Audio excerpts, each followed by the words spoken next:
Flavia! Was soll denn das? Alter, wirklich so herzig, Ich habe gemeint, sie hat so 20 Ja, ich auch so. Ich hätte nie Nachher ich habe eben ein bisschen das Gefühl gehabt, dass ich muss schauen, was sie getwintet hat. Und also jetzt gerade, wir laufen gerade aus dem Burgerladen. Ich sage, schau mal schnell, was sie getwintet hat. Nicht, dass es darauf angekommen wäre, aber ich so... zum Wissen. Ja, ich so... So herzig, Kollege. Wirklich, das ist so much appreciated. Ja, auf das gönnen wir Ja, uns jetzt. wirklich danke. Das Ein ist so Gläschen herzig. Oder 2 oder Ja, 3. oder 3. Nein, danke Flavia. Love you, bro. Und ich hoffe, du gönnst dir jetzt auch Ja, etwas. gönn dir auch etwas. Und wir sind immer, wenn wir so eine Entschädigung bekommen, können wir auch 3 Stunden schauen, wie es geht mit dem Aufnehmen, also ganz ehrlich. Nein, eigentlich lieber nicht, aber... Herzlich willkommen zu der 48. Folge Fiasco Famoso. Mein Name ist Flavia. Und mein Name ist Jenny und in dieser Laberfolge reden wir über Einladungsdilemmas, Dates. Und ab wann Jenny vielleicht einen Verlobungsring könnte tragen. Viel Spass beim Reinhören. Achtung, kurz Zwischenschub, bevor es losgeht. Am 28. Mai ist der Podcast Clash im Exil. Das heisst, die letzten Tickets sind schon vergriffen. Falls du also noch Lust hast zum Kommen, musst du jetzt handeln. Wir würden uns freuen, wenn du kommst. Und ja, viel Spass beim Reinhören. Und Abfahrt! Wie so auf der Kilbibahn. Oh mein Gott. Warte, wie geht der Kilby-Spruch schon wieder? Oh mein Gott. Ich kann nur bei Kilby nur beim Kamel rennen. Let's go. Oder dann Nummer 1, Nummer 2, Nummer 3, Nummer 11 gewonnen. Kennst du nicht? Kamel rennen? Nein. Nicht! Mit den Nein. Kickeln. Mit dem Ball, wo du oben musst ins Loch treffen. Und der redet dann immer so Nummer 11, Nummer 11, Nummer 11. Nicht? Ja, ja, genau. Stimmt. Doch. Kenn ich. Ach, guten Morgen, Flavia. Morning. Wie lange bist du schon wach? 3 Stunden, 8. Okay, ich erst seit 2 Stunden.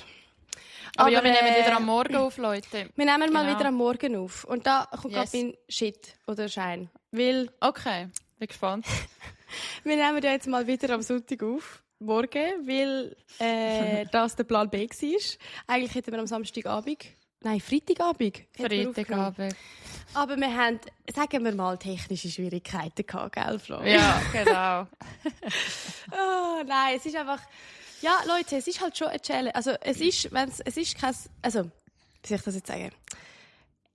Man braucht schon ein bisschen Knowledge Geduld. und Skill, was Technik angeht. Nein, so, du musst wie wissen, okay, Mikrofon, das sind Gadgets, der MacBook muss das erlauben, Einstellungen, Input, Output. So es ist nicht einfach nur auf Aufnahme Rec starten, drücken ja. und fertig, sondern du musst da die Technicalities dahinter auch ein bisschen verstehen.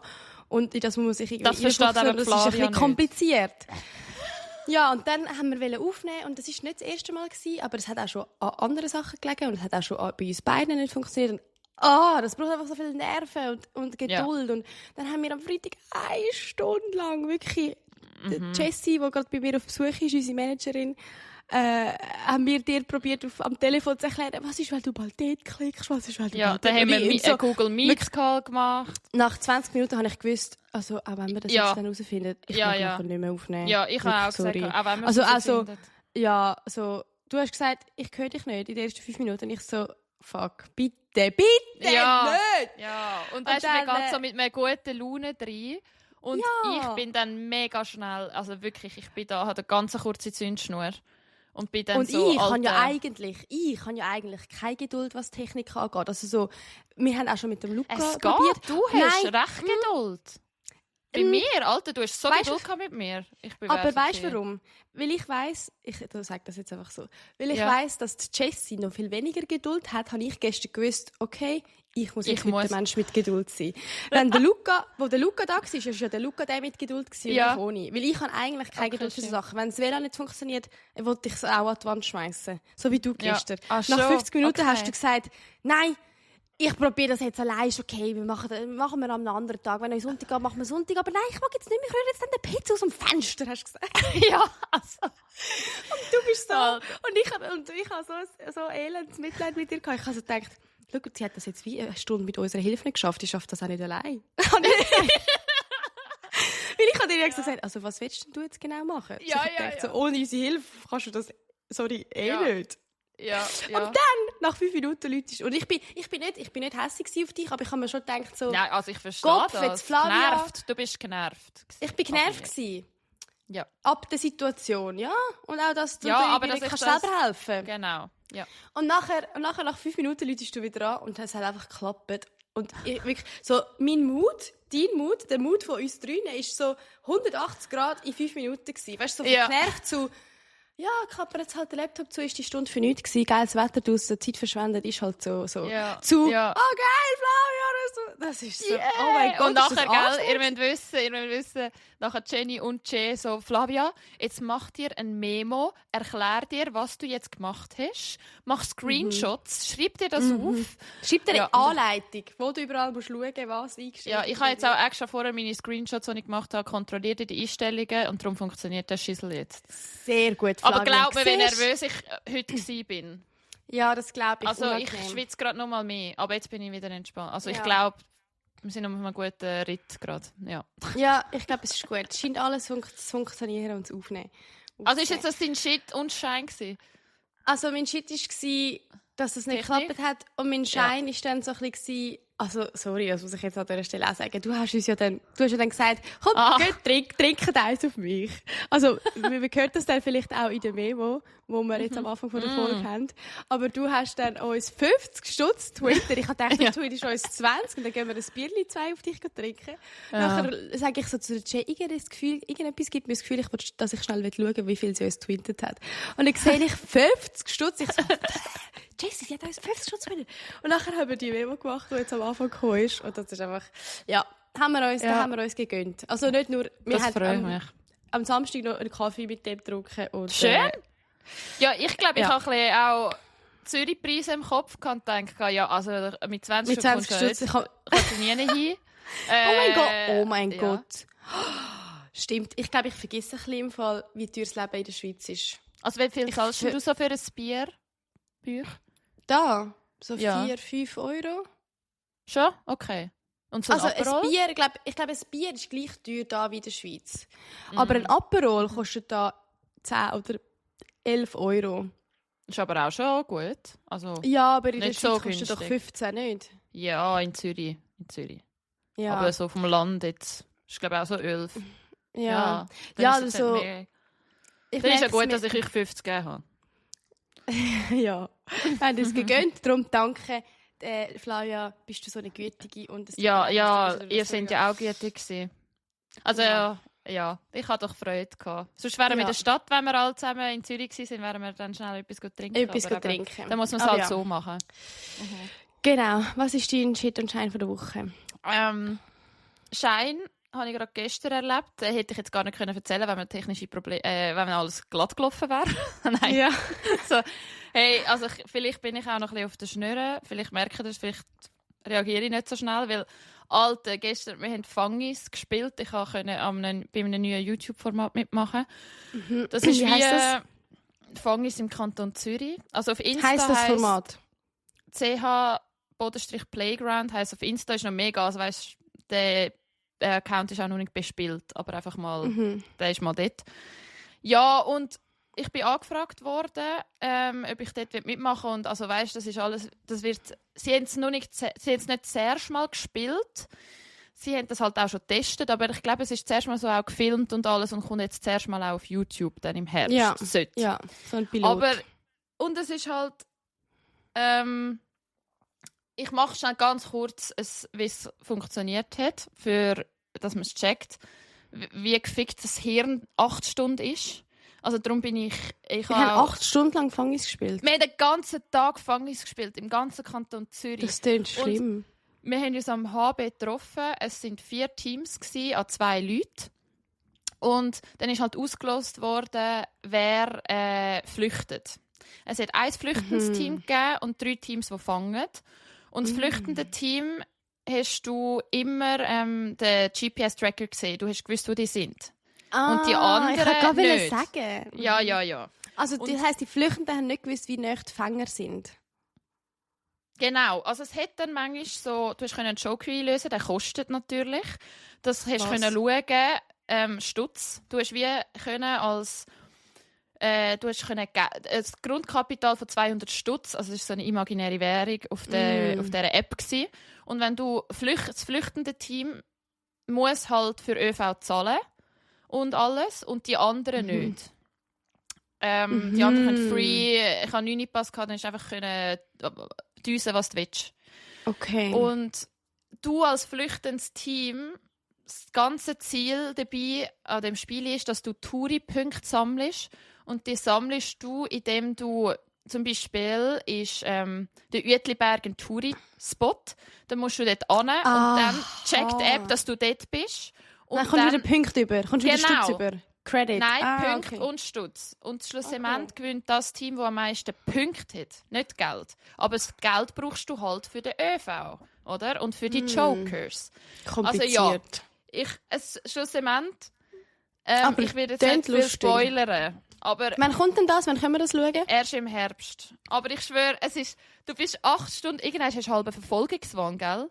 Wir sind das erste Team, das geflüchtet ist. Und wir sind halt, die anderen haben schnell 20 Minuten Sperrung gehabt, logischerweise, weil wir müssen ja einen Vorsprung haben. Sonst ist das unmöglich. Und nach 20 Minuten hast du gewusst, die schwirren jetzt alle aus. Und du weißt, das ist ja Stress, das ist ja Durchstress. Ja, die einen haben hinter einem Baum gewartet. Und ich glaube, ich würde Anxiety bekommen, im Wissen, dass man meine Location hat und ich muss aber weg irgendwo. Ja. Ja, und weißt du, die Leute im ÖV haben ja auch gecheckt, was wir machen. Also wir haben immer so gesagt, ja, wir spielen Gefängnis. Nein, und im Fall, im Großen und Ganzen. Der Schein ist schon ein geiles. Ja, sorry, sag fertig, ja. Im Großen und Ganzen, der Schein ist einfach, dass die 8 Leute, die zusammengekommen sind, plus die Spielleitung, die das Spiel in die Welt gerufen haben, beziehungsweise aber es gibt schon ähnliche Formate, aber die das halt vorantrieben haben, die App gemacht haben. Die arbeiten beide Typen, oder ich weiß nicht, wie viele noch dahinter sind, 100% und machen das nebenbei. Und mein Schein ist einfach die Begeisterung. Die war richtig ansteckend gewesen. Und auch eben vom Alter her, die Kollegin und ich, eben 24, dann hat es 37-jährige Väter gehabt. Ja. Und es ist so geil, wenn einfach so Spass, also so wieder Kind sein, blöd gesagt, und einfach so Spass zusammen haben. Das war so mein Schein gewesen. Ja, wirklich. Das glaube ich. Das ist richtig geil. Und in dem Fall wirst du auch wieder mal mitmachen. Ich glaube schon, ja. Aber jetzt weiss ich ja halt gewisse Taktiken und so. Das ist ja wie unfair. Aha, okay, da hättest du einen Vorteil. Okay. Aber geil, ich freue mich auf das Video, wenn es dann im Herbst rauskommt. Du musst uns auf jeden Fall, also da die Famosis im Podcast und mich unbedingt auf dem Laufenden halten, wenn man das schauen kann. Mache ich. Das ist heissen unsere Leute jetzt eigentlich Famosis? Du, ich habe das jetzt so genannt. Sie jetzt so genannt. Ich weiss nicht, ich finde, wir sollten das etablieren. Ich weiss. Aber ich wir machen zu lange Podcast dafür, dass unsere Community keinen Namen hat. Weißt du?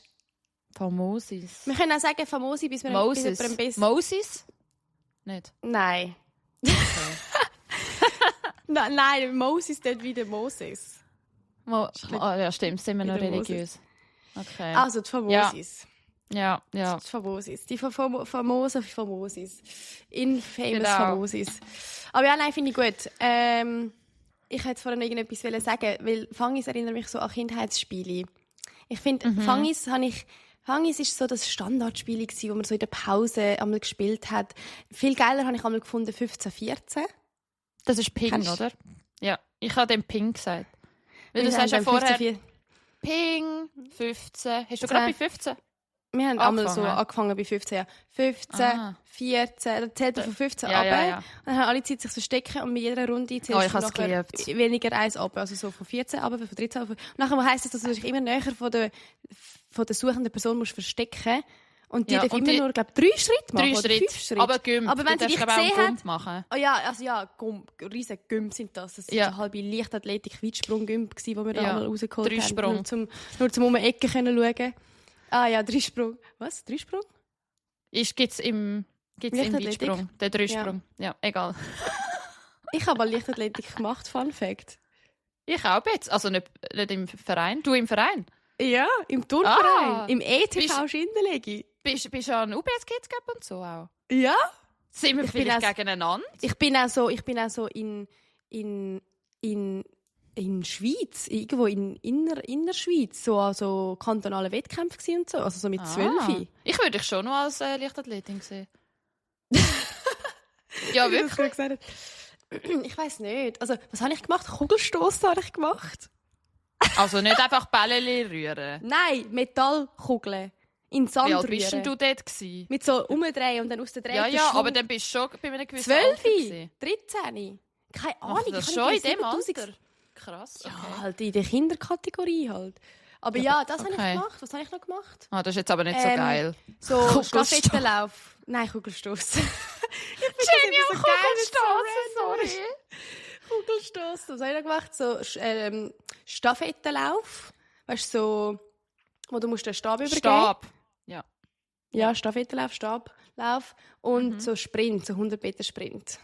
Okay. Das sind so Das habe ich nicht meine, gewusst. meine Disziplinen gewesen.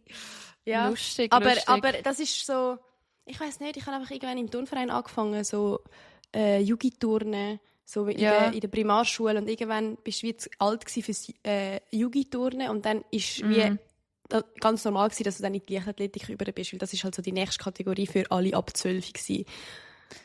Aber ja, da bin ich auch noch im FC gewesen. FC war eigentlich mehr so meine Identität gewesen, glaube ich. Ich habe Leichtathletik auch mega gerne. Also ich bin nicht in einem Verein gewesen, aber ich habe am UBS Kids Cup mitgemacht. Und nachher ist auf der Rangliste bei allen ist irgendein Verein hingestanden, und weil ich halt in keinem Verein war, ist bei mir gestanden Schulen einsiedeln. Hä, aber wieso bist du in keinem Verein gewesen und wieso hast du dann mitmachen? Weil du einfach so Du hast gut beim warst? UBS Kids Cup. Ja, ich habe den UBS Kids Cup gewonnen in Einsiedeln. Ich habe auch mal Und den es- UBS... Nein, ich bin mal schnellste von der Gemeinde gewesen. Das wissen wir, das hast du gesagt. Schnellste von der Gemeinde.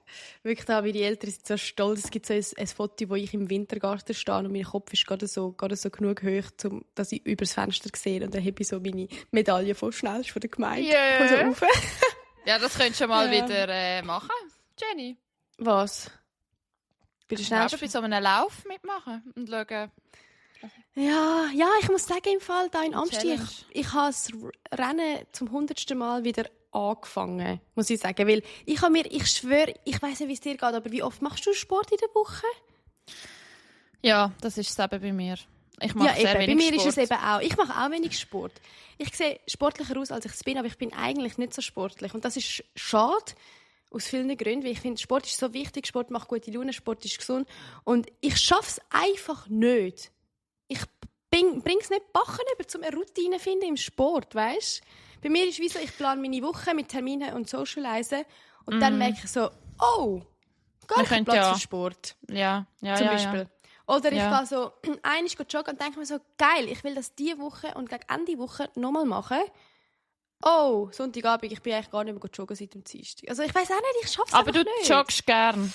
Weil Ich bei mir jogge ist so halb gern. Aber ich glaube, Joggen ist so etwas, das kommt mir gern über. So wie Kaffee und Bei- Bier. So, es Nein, ist schon aber ich scheiße am find- Anfang. Aber Findest ich du finde, nicht? ich will doch von Anfang an, ich merke zum Beispiel, Badminton macht mir immer Spass. Letztes Mal sind wir mir machen Federball, auch Speedminton Ballsportarten spielen. immer Spass. Weißt, Speedminton. Speedminton ist wie, du hast fast wie ein Squash-Schläger, aber ein Federbällchen.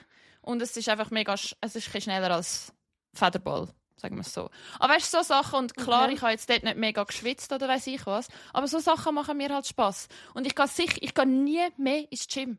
Also ich mache das sicher nicht, also wenn Ja. dann einen Gruppenkurs, und mein Problem, Jenny, ist ja auch mein Rücken. Ich habe ja recht Rückenweh. Ja, ich weiss. Und ich weiss, für diesen Schissel muss ich eigentlich meine Übungen machen und auch das Gym. Muskeln haben. Oder, also das Gym, ich kann es auch daheim machen, weißt du, mit gewissen... Ja. Aber machst du es? Ich habe es jetzt Mit letzte dem Woche so- 2-mal gemacht. Alt. So wie dann haben wir 30. alle- Ja, es kann nicht sein, dass ich mit 24 so Ja, Rückenweh habe. Ich stehe eben. jeden Morgen mit Rückenweh auf. Scheiße. Es geht nicht. Dein Bett ist auch ein Und- bisschen scheiße im Fall. Du hast so ein Nein, japanisches hallo? Bett. Mein Bett, Also, dein Bett ist am Boden unten. Hat das überhaupt einen Lattenrost? sicher. Und meine Matratze, die ist 2000 Stutz. Also, und die ist gut. Ja, ist geil. Nur Hier so, hat sorry, ich muss jetzt Rückenweh. meine da hinten verteidigen. Das Bett ist hinten dran. Ja, fühle aber mich gerade geil. so- Schlafst du auf einer 2000-stutzigen Matratze? Und, Ja, aber es ist nicht wegen dem, es ist wirklich, weil ich meine Übungen... weil dir die Muskulatur fehlt, ja. Ja, viel, also ich bin schon wegen dem in der Physio gewesen. Aber ich habe mir jetzt einfach gesagt, mein Ansporn im Sport ist nicht, dass ich eine gute Figur habe, weil Ja. ich bin zum Glück Gott gegeben schon nicht, wie soll ich sagen, ich muss nicht viel schauen, dass ich, was ich esse, es bleibt immer ein bisschen gleich. Ja. Aber mein Ansporn muss jetzt sein, keine Schmerzen zu haben. Also es kann doch Ja. nicht sein. Weißt? Ja. Und dann hoffe ich, macht es irgendeinen Klick in meinen Kopf, dass ich es Ja. mache. Ja, mein Ansporn ist, ich will mich einfach fit und stark fühlen. Was heisst denn stark? Also stark willst Also du ich will etwas so- lüpfen können? Ich will Also so du lüpfst ja können, schon. ich lüpfe ständig schwere Sachen. Ich schwöre, Aber meine normale wie meinst du Handtasche, wenn ich unterwegs bin, ist irgendwie 8 Kilo schwer. Also gut, Ja, aber halt fühlt sich nur auf mittlerweile einer an Seite. Die fühlt sich mittlerweile an wie 2 Kilo, weil ich sie so daran gewöhnt bin. Aber ich meine so, ich will mich stark fühlen im Sinne von, ich will, dass es zum Beispiel beim Velofahren, dass ich es nicht so schnell streng finde, zum Beispiel. Aha, Ich will können einen Berg fahren, ohne halb zu krepieren. Ja. Ich will können eine 10 Kilometer Route in Amsti joggen. Also das wäre jetzt so Thema Ausdauer, nicht Kraft. Aber so können, weil das mir erlaubt, dann viel weiter zu kommen, als nur zum Beispiel die Nachbarschaft. So, ich will wie können fit sein, aus dem Grund, was mir das dann erlaubt, was das mir dann Aufmacht. mich das dann beflügelt, genau. Ja, okay. So, nicht ja. auch nicht unbedingt wegen einem Schönheitsideal. Ich glaube, aber wobei, wenn ich Also jetzt ja, darüber ich nachdenke, finde- ich glaube, es ist schon, zum Beispiel, wenn man sich fit fühlt, finde ich, hat Fühlt man man sich wahrscheinlich auch eine andere besser. Ausstrahlung, dann fühlt man sich Ja. besser, fühlt man sich wohler im Körper und das ist vielleicht nicht necessarily etwas, wo man dann optisch sieht, also dass der Körper sich verändert, aber wenn du eine andere Ausstrahlung hast, das ist dann optisch, das sieht man dann optisch schon. Und das, ich glaube, ich will einfach so mich gut fühlen in meinem Körper. Nicht, dass das jetzt nicht so ist, aber ich glaube, da ist noch Luft nach oben, wenn ich ehrlich bin. Ja. Aber ja, ich bin jetzt in letzter Zeit 3-4 Mal in Amsterdam joggen und ich fühle es hart, weil es ist so geil in Schindelegi, die Heim bei meinen Eltern. Ich gehe nie joggen, weil es geht die ganze Zeit auf und durch ab und es ist so scheiße. Ich kann nicht 500 Meter gerade säckeln und da gehe ich am Kanal entlang, denke mir, weißt du was, jetzt biege ich da 90 Grad ab, laufe am nächsten Kanal entlang. Und es ist einfach geil. Und wenn ich mich mittlerweile so ein bisschen in der Stadt auskenne, weiss ich etwa, wie wieder so ein bisschen zurückkommen, ohne ständig aufs Handy zu schauen. Voll. Ich bin auch mit Macht dir richtig auch Spass. einmal säckeln. Und ich Ja, kenne mich halt stimmt. null aus. Und dann bin ich einfach so ein bisschen grusige Weg gelaufen, halt, die so klar waren. Also weißt du, so... nein. Ja. Ja. Aber wenn wir nein. jetzt vorher noch bei Badminton waren, ist mir jetzt gerade in den Sinn gekommen. Ich hatte letztes Mal ein Badminton-Date gehabt. Ah ja? Genau. Das weiss ich gar nicht. Ich weiss. Okay. Gut. Also ich erzähle es gar nicht. Ja. Also das Badminton war super gewesen und auch mega lustig und so. Auf jeden Fall, Kenn ich den ist Typ? Weiss ich wer? ja. Okay. Und er hört auch den Podcast. Aber auf jeden Fall ist dann... und er ist ein cooler... also wir Badminton war super gewesen, auf jeden Fall. Auf was ich raus will. Was nachher kam, ist noch besser gewesen, meinst du? Nein. Nein! Sorry. Ich überleite es Nein! Es geht um eine gewisse Situation, wo ich gemerkt habe, so... Und zwar hat er einen Killersatz gesagt, der für mich ein Killersatz ist. Oh.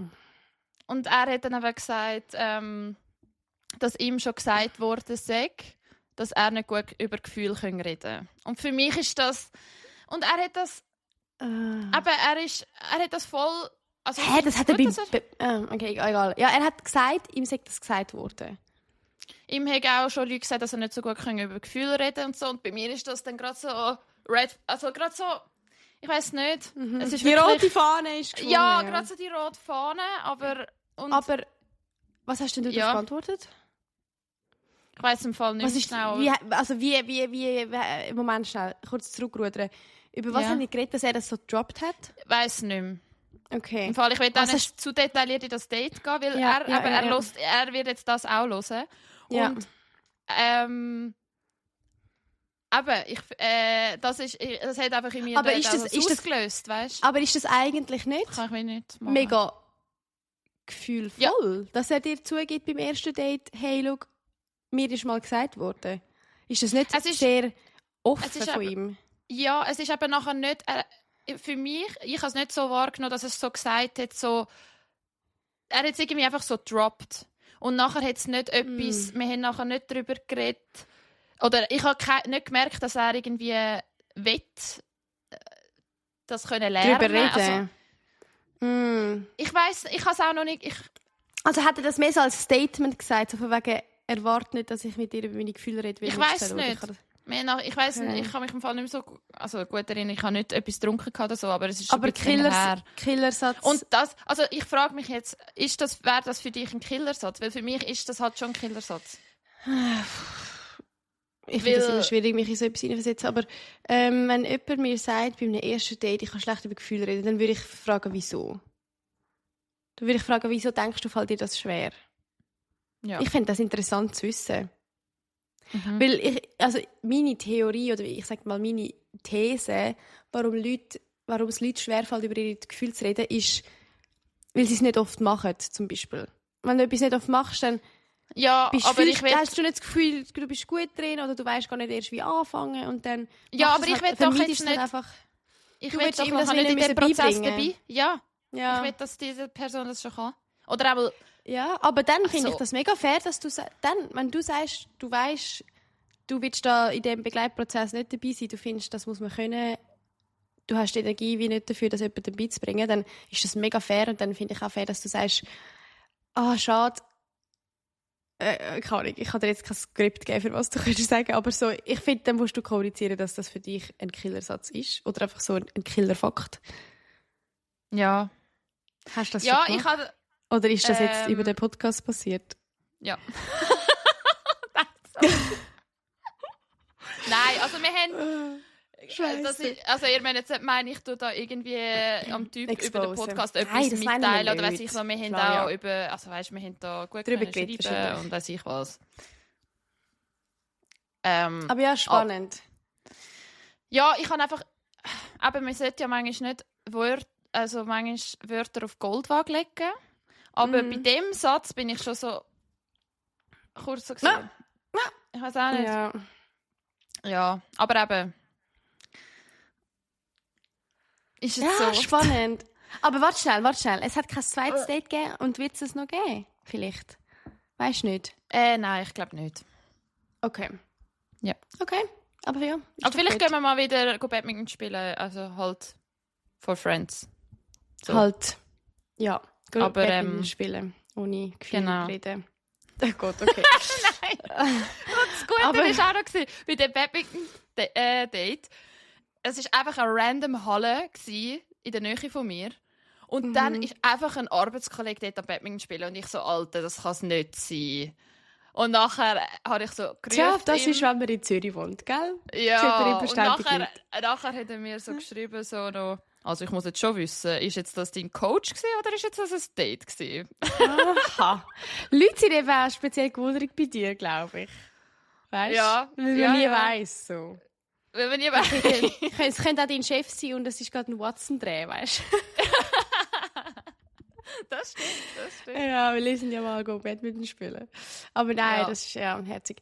By the way, noch ein anderer Schein aus meiner Woche. Ich habe richtig gemerkt, wie das Eis zwischen meinen Mitbewohnern und mir gebrochen ist.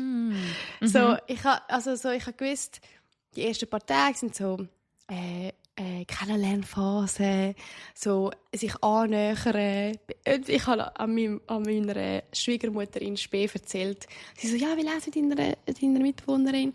Und dann ich so, ja, wir sind uns am Kennenlernen. Sie so, ja, sind wir ein bisschen am Beschnuppern? Ja, wie so Hunde. Da merkst du, mit Hunde heim. Ja, genau. Und dann denke ich mir so, das ist eigentlich ein herziges Wort, so 2 neue Mitbewohnerinnen, die sich gegenseitig beschnuppern.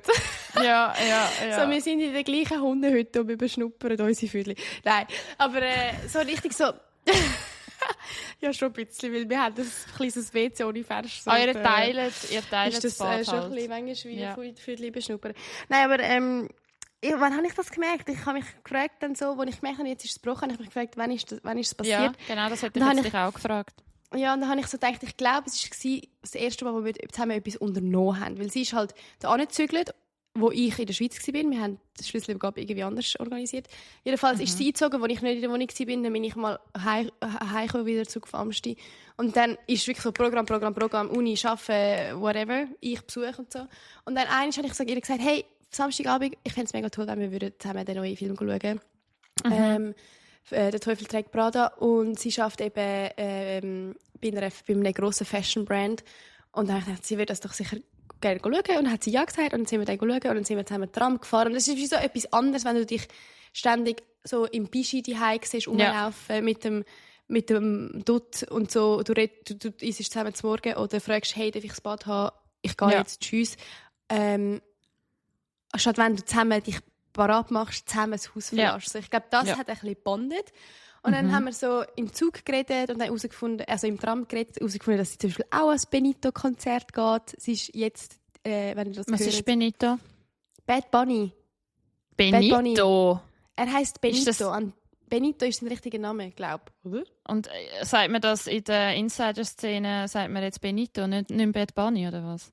Du kannst alles sagen. Du kannst Bad Bunny's real name ist Benito Antonio Martinez Ocasio. Du kannst ihm sagen Benito, du kannst sagen Bad Bunny, du kannst sagen... Ja, aber für was hat er denn einen Künstlernamen? Das sollte man ja Bad Bunny das sagen. ist so wie, du kannst auch sagen Lady Gaga oder du kannst auch sagen die Gaga. Es ist ja, so, aber das ist ja wie, also... Ja, oder so... Lady Gaga heisst ganz anders, normal. Nicht etwas mit Gaga.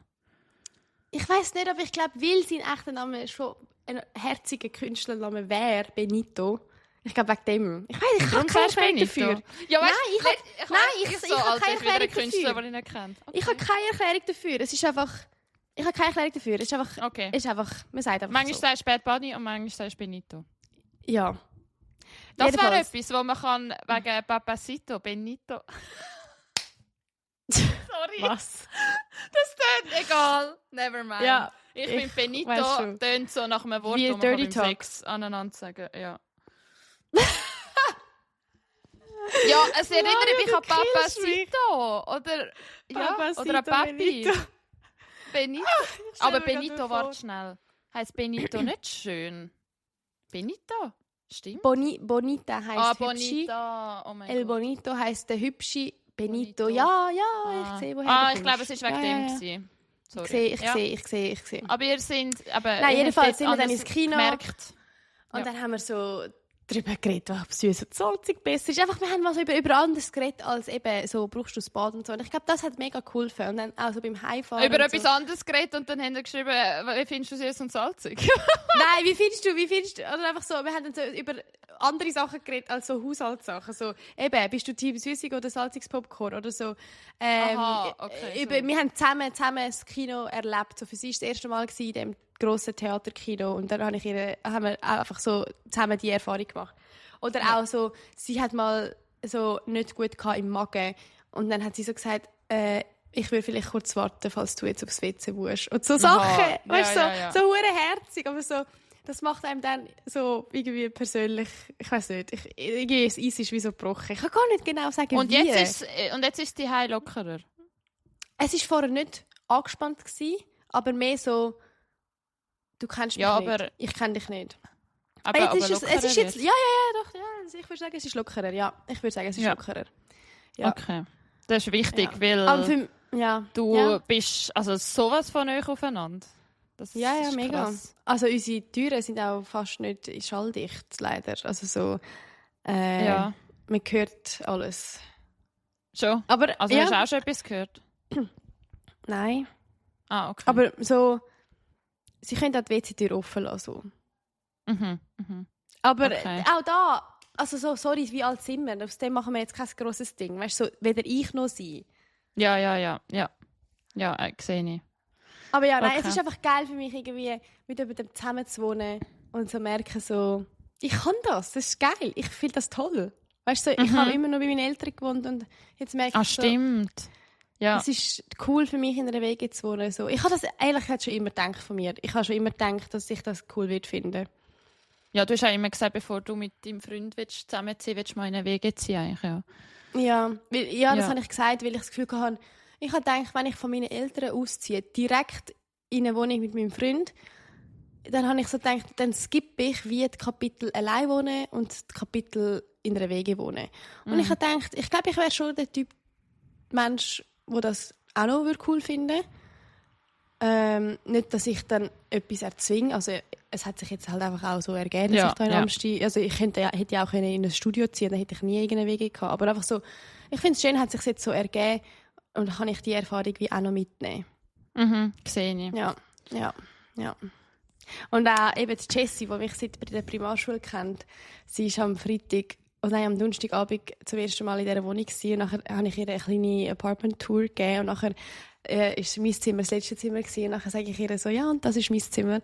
Und nachher bei ihr hat so richtig etwas getroffen im Herzen. So, oh, Jenny, oh mein Gott, ich merke gerade, das ist so das erste Mal, wo ich so ein anderes Zimmer als dein Kinderzimmer sehe. Weißt, so, sie kennt mein Dachstockzimmer, ist so das einzige Jenny-Zuhause oder Jenny-Zimmer, das sie kennt. Und sie hat dann so mein Zimmer angeschaut und sie denkt, oh mein Gott, das ist es jetzt also. So das neue Zimmer, wo ich jetzt so ein neues Zimmer, das ich mit dir assoziieren kann, wo ich so in die Schublade Jenny tun kann. So, weißt du? weil ich habe schon so viele Zimmer und Wohnungen von ihr gesehen, weil sie halt früh ausgezogen ist und früh hat angefangen. Und bei mir hat es das irgendwie nie gegeben. Und dann hat sie so richtig so gemerkt, krass, jetzt habe ich das bei dir auch. Ja, jetzt bist du älter. Ja, jetzt bin ich älter. Und habe mein Zimmer. Ich hätte noch ein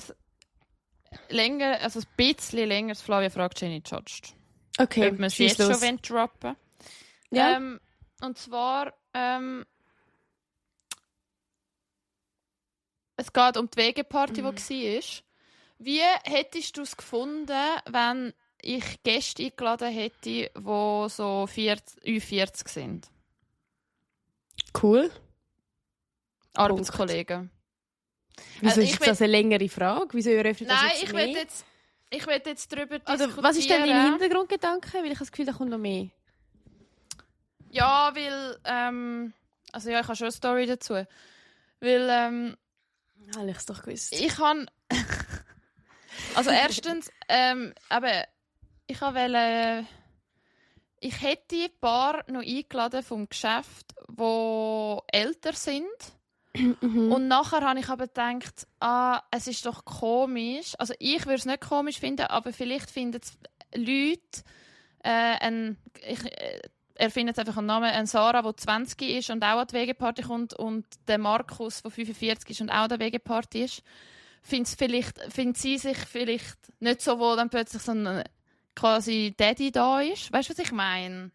Also ich verstehe, dass du ich denke, das siehst, weil du weißt, Sarah 22 aus dem Volleyballclub trifft jetzt den Markus 42 Watson-Redaktion.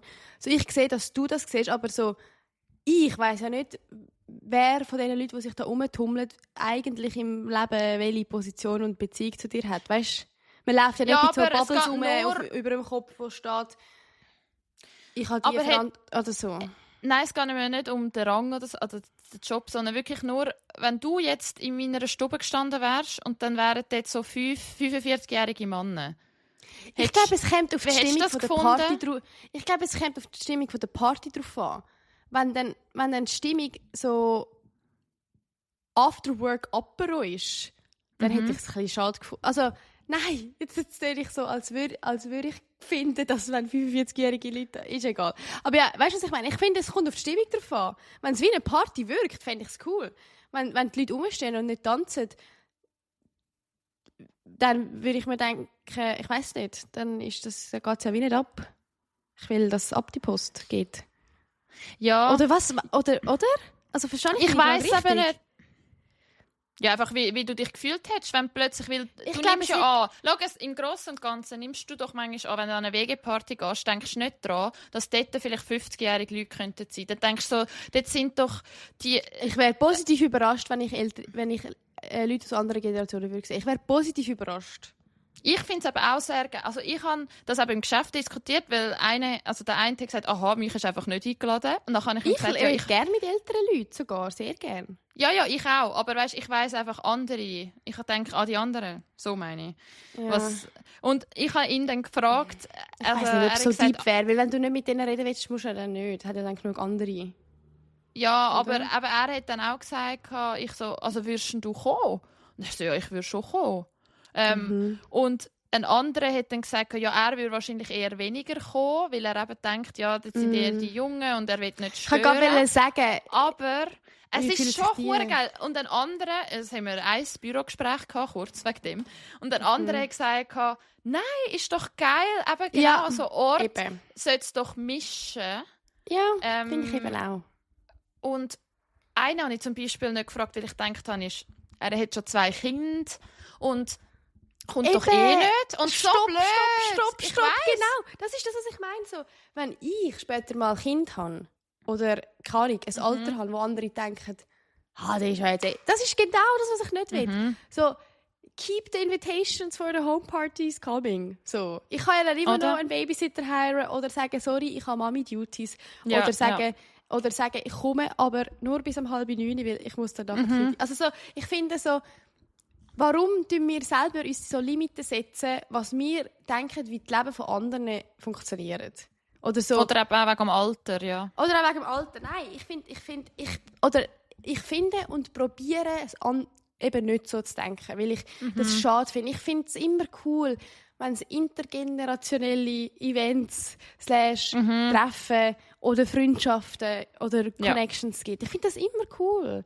Und noch nie habe ich mit jemand Älterem geredet, von der Person ich dann so das Gefühl hatte, wobei, also weißt, ich habe selten mit einer älteren Person geredet und dann so das Gefühl bekommen, dass die eigentlich gar nicht mit mir reden. So meistens ist das ja für die auch interessant. Ja, und die kommen ja, also weißt, wenn ich eine Einladung, also ich habe letztes Mal gesagt, so, bei der nächsten WG-Party-Einladung mache ich, glaube einfach ein Mail an die ganze Redaktion.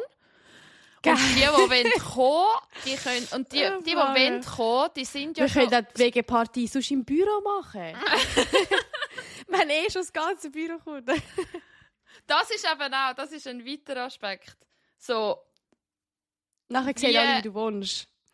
Also das ist erstens auch hure privat, genau. Also in das Zimmer ist niemand. Fast niemand. Ich kann gar nicht sagen, es ist schon also nichts zu mir, egal. Das ist nicht, betrifft mich nicht, aber egal. Jenny weiss Bescheid. Egal. Nein, wo würdest du da, wenn du jetzt eine Party machst, ich weiss, du bist jetzt halt nicht voll in einem Geschäft, aber würdest du da Grenzen setzen? Wo würdest du Grenzen setzen? Weil einer, den ich kenne, der tut einfach bewusst niemand vom Geschäft einladen, weil er dort voll die Grenzen ziehen will. Wir haben, glaube ich, letztes Mal schon über das ein bisschen etwas Ich glaube, ich würde schon alle einladen, bei denen ich mich gut verstehe. Aber ich könnte mir vorstellen, dass die Leute, die die Einladung bekommen, nicht wüssten, wie einordnen, wie ernst die Einladung ist. Weißt du, im Geschäft würdest du doch vielleicht... Sagen wir mal, der IT-Dude, du findest den... Also ich erfinde jetzt jemanden, ich weiß nicht, ob es so einen IT-Dude gibt. Sagen wir mal, du mit dem IT-Dude, der war auch schon Sampa und du findest so in dem Chat, wo du reinschreibst, hey, WG-Party, Name, Uhrzeit, Adresse, ist er auch drin. Ja. Du würdest ernsthaft dich freuen, wenn er kommt. Ich weiss aber nicht, wieso Geschäftskollegen, wie ernst die dann einmal finden, dass die Einladung ist für sie. Weißt du? Checkst? Also dass sie denken so... Dass sie denken, ich bin jetzt halt einfach im Chat, wo sie das geschrieben hat, aber sie hat mich nicht wirklich auch nicht gemeint. Weißt du? Ja. Also das könnte ich mir halt noch vorstellen, passiert in einem Büro. Ich mache eben keinen Chat, sondern ich tue die Leute direkt anschreiben. Also nur direkt okay, ja, dann ist klar. Und dann habe ich aber auch bei der Einladung also so ernst gemeint, aber geschrieben, manchmal noch bei der einen, die ich noch nicht so kenne, so, hey, übrigens, die und die Person habe ich auch gefragt. Weißt du, dass die Person kann einordnen kann, weil sonst... Das ist super. Ist die so lost. Du bist eine gute Gastgeberin, du bist eine gute WG-Party-Schmeisserin. Ja. Hast du Zweifel? Ja, nein, jetzt einfach, aber nächstes Mal, es hat mir irgendwie leid, dass ich die Eltern nicht eingeladen habe. Weil ich fühle die auch. Ich gehe jedes Mal mit einem Ping-Pong spielen in der Pause. Ja, dann ladest du den ein. Sagst du, er soll den Ping-Pong-Schläger mitnehmen. Ja, aber dann, schau, ich denke weit.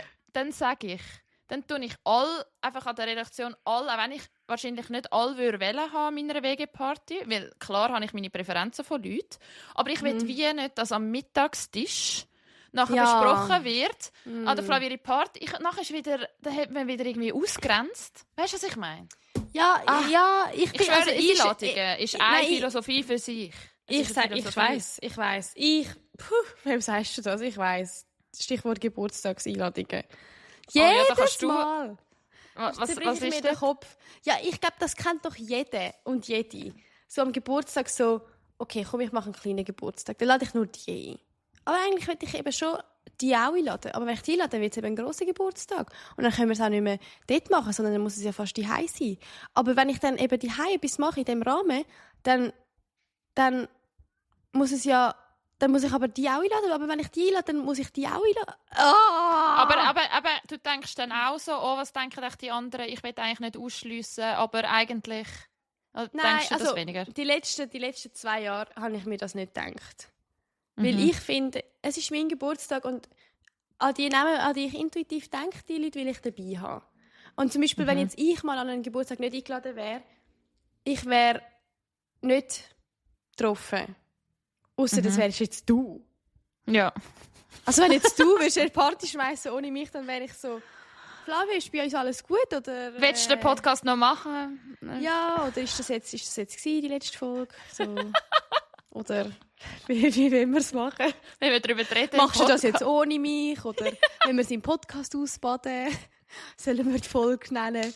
Wir sind nicht mehr befreundet. Nein, aber ja.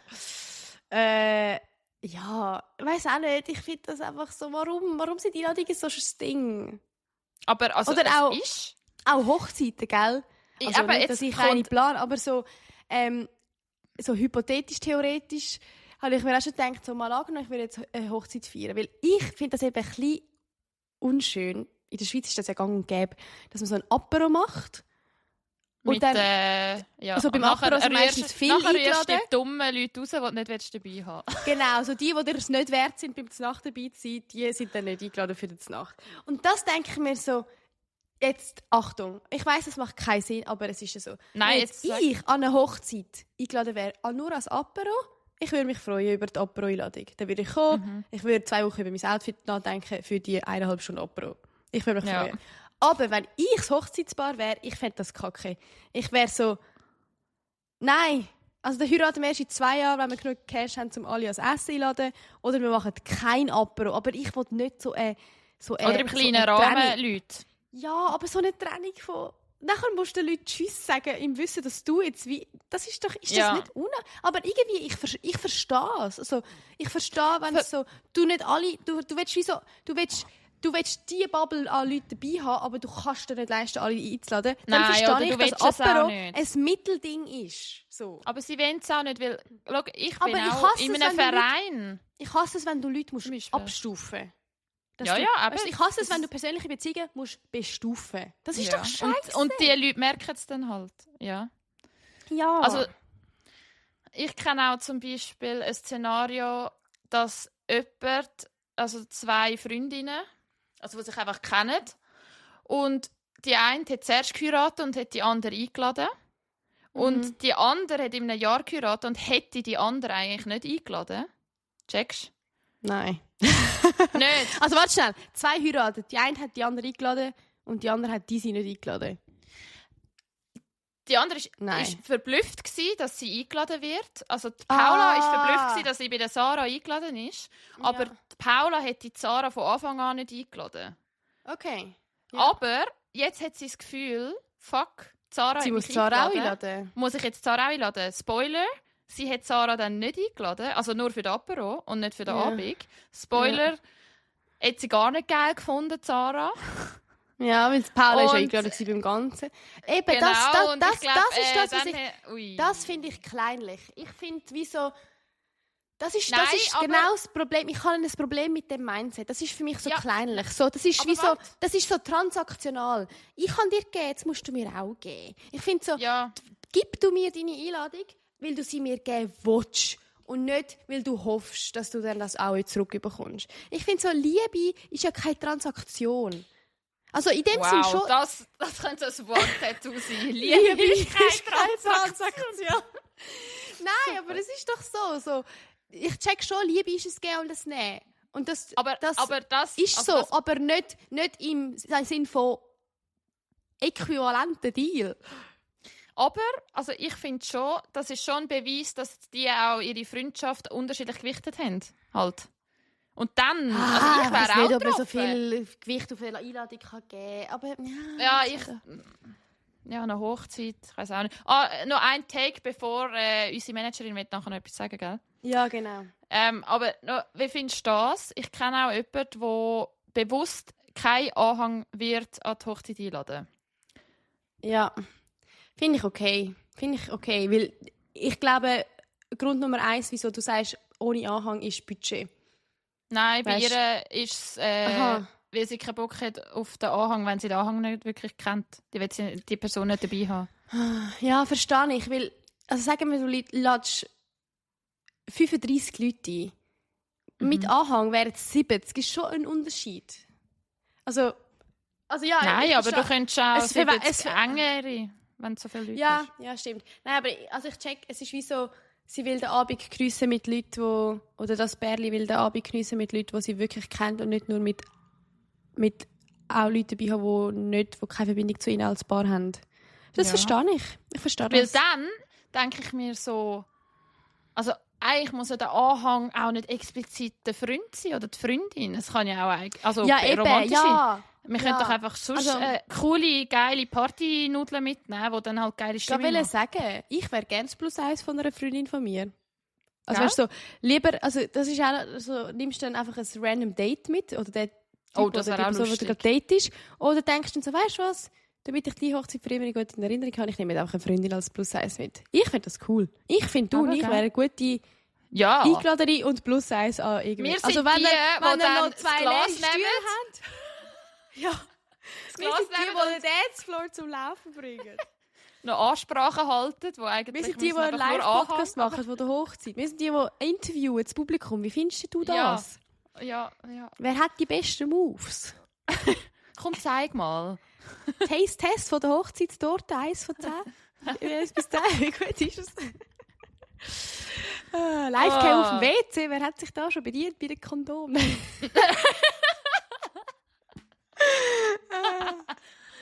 Aber so nein, gut. Mann, jetzt habe ich Bock auf eine Hochzeit zu gehen, Flavia. Ja, also bei dir ist es tendenziell eher der Fall als bei mir. Ja, von unseren Eingeladen zu werden? Grundgegebenheiten. Nein, Oder zu heiraten. zum Heiraten. Ja. Ich hätte auch Also Bock du auf wirst von meine- uns, ich würde auch gerne heiraten, einfach das Fest. Ich weiss nicht wegen Papierkram und so, aber du wirst schon vor mir heiraten wahrscheinlich. Also du willst ja glaube ich auch heiraten, oder? Ja. Also jetzt, Ja. wo wir auch individuell bist. Also mal. Also sagen wir so. Ich würde heute Nachmittag sofort Ja sagen. Ich würde auch nächste Woche Ja sagen. Ich würde auch in 2 Jahren Ja sagen. Ich hätte schon letztes Jahr Ja gesagt. So, das ist out of question. Oh mein Gott, wenn du jetzt so eine prominente Person bist, hättest du mal eine fette Schlagzeile. Fette Schlagziele. Jenny Kitzka bereit Hätte schon für vor einem Hochzeit. Jahr gesagt. Sie Was war ist schon mit vor einem ihrem Jahr Freund los? bereit. Will er nicht? Ja, Beziehungskrise. Kein Verlobungsring für Jenny Kitzka.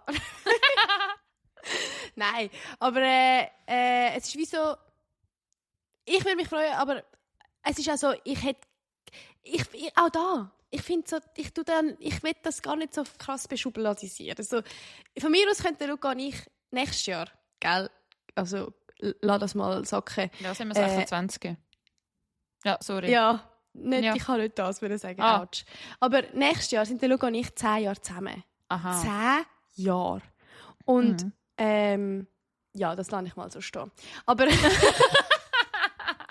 aber mehr so. Ich könnte dann nochmal 12 Jahre mit ihm zusammen sein und mich in 13 Jahren verloben. So, das spielt mir keine Rolle, weil es ist wie so, für mich ist wie klar. Ja, ich ja. brauche nicht. Aber ich möchte einfach an euch ein Fest danken. Ah ja, die Einladung hast du sozusagen schon. Ja, okay. Du auch bei Ja. mir. Danke. Aber das haben wir ändert jetzt. sich nicht noch. Das haben wir auf Record, ja. Das haben wir auf Record. Ich zeige dir das Video. Aber ja, Ja. also ich glaube, das wäre der Moment, um unsere Jessie reinzurufen. Sie hat nämlich noch Genau. etwas, eine Botschaft an unsere Famosis. Also, ich habe einen Aufruf zu machen. Und zwar, schreibt jetzt in die Spotify-Kommentare oder auf Insta oder wo auch immer, ob ihr schon mal einen Ratschlag oder irgendetwas, was ihr in dem Podcast gehört habt, umgesetzt habt in eurem Leben. Weil mir ist das nämlich letztens passiert. Und zwar haben mir 2 Leute von etwas, haben mir so ein bisschen einen Ratschlag gegeben in so die eine Richtung. Und dann ist mir eben der Podcast immer wieder in den Sinn gekommen. Und ich hatte wie so Jenny und Flavia auf den Ohren gehabt. Und dann habe ich mich für etwas anderes entschieden. Und ich finde, das hat mir so mega gezeigt, dass mich der Podcast natürlich auch sonst begleitet, weil es sind meine Friends und ich bin die Managerin, aber ich finde, es war so geil gewesen, zu wissen, so, hey, ich habe wie etwas lernen und vielleicht habt ihr ja auch mal, I don't know, Quark in Tangata oder was es ist, alles für gute Advices gegeben, wie wir es jetzt ums Thema Freundschaft Schluss machen gegangen. Ja, würde mich und ich glaube auch Jenny und Flavia mega interessieren, ob ihr das schon mal gemacht habt und eben was ihr gemacht habt. Schreibt's und ja, wir freuen uns auf eure Responses. Tschüsseli. Herzigste Managerin, Josia, jetzt gibt's. Ja, Nein, sie ist übrigens die ich jetzt auch als Freundin zähle. Über sie haben wir jetzt mal geredet. Ja, das ist sie. Gesagt, das ist Sie haben sie gesehen, wenn ihr ins Video geschaut habt. Ja, jetzt haben wir sie gesehen. Die liebe Jessie. Sehr cute. Also habe ich das nimmt mich richtig auch brennend verstanden? Wunder. Ja, Also sie hat wegen einem Freundschaftsentscheid mal sich an unsere Folge erinnert. So, ja, oder? sie hat mir erzählt, sie hat mit einer Freundin die Freundschaft beendet. Und andere Leute haben ihr gesagt, schau, lass doch einfach sein und lass Zeit vergehen. Ja. Und dann lass hat sie auslaufen. und dann hat sie sich daran erinnert, dass wir beide gesagt haben, manchmal muss man doch einfach Tacheles reden und so sagen, so, schau, das ist meine Grenze und ich finde, das passt nicht mehr. Und love you, bless you, aber es passt nicht mehr. Ja, und das hat sie umgesetzt. Und schön, ich finde das stark, weil, Ja. Wie gesagt, ich finde das viel einfacher in der Theorie als in der Praxis. Und darum, ja, vielleicht haben wir ja auch so ein Beispiel oder etwas völlig anderes. Wie oder mega kleines. Also ich weiss ja, dass sie hat dann so die gesagt, einen zwei Freundinnen machen ja Shit und Schein, glaube wegen uns in der Woche, also auch untereinander. Das ist herzig. Ja, sorry, so herzig. Ja, mega, mega. Darum, es würde mich brennendst interessieren. Also sie hat die Idee gehabt, dass sie den Aufruf will machen und das würde mich aber auch brennendst interessieren. Voll. Also und ihr könnt uns auch schon in lasst es DMs uns wissen. leiten, wenn es jetzt etwas ist, was ihr nicht wollt, öffentlich. Dann schreibt es uns auf Insta einfach in die DM. Vielleicht können wir das mal droppen. Yes. Genau. Cool. Danke vielmals, Leute. Ihr wisst, wenn euch diese Folge ein bisschen unterhalten hat, dann bitte gebt uns 5 Sterne auf Spotify, folgt uns auf Insta, schreibt einen Kommentar, schickt es weiter auf WhatsApp, erzählt weiter vom Podcast. Das würde uns riesig helfen. Und merkt euch, Liebe ist keine Transaktion. Ja, das ist der Folgetitel. Ausser hier im Podcast, aber ihr müsst... Es wäre schon noch geil, wenn ihr ein bisschen 5 Sterne ballert. Liebe ist eine Transaktion, okay? Podcast gegen 5 Sterne. Nein. Aber ja, mega toll. Danke vielmals, Flavia. Hat das mit der Technik gut funktioniert? He? Ich bin auch froh. Ich bin sehr beruhigt. Super. Und ich wünsche euch eine gute Woche. Ja, Tschüssi. ich euch auch. Tschüssi.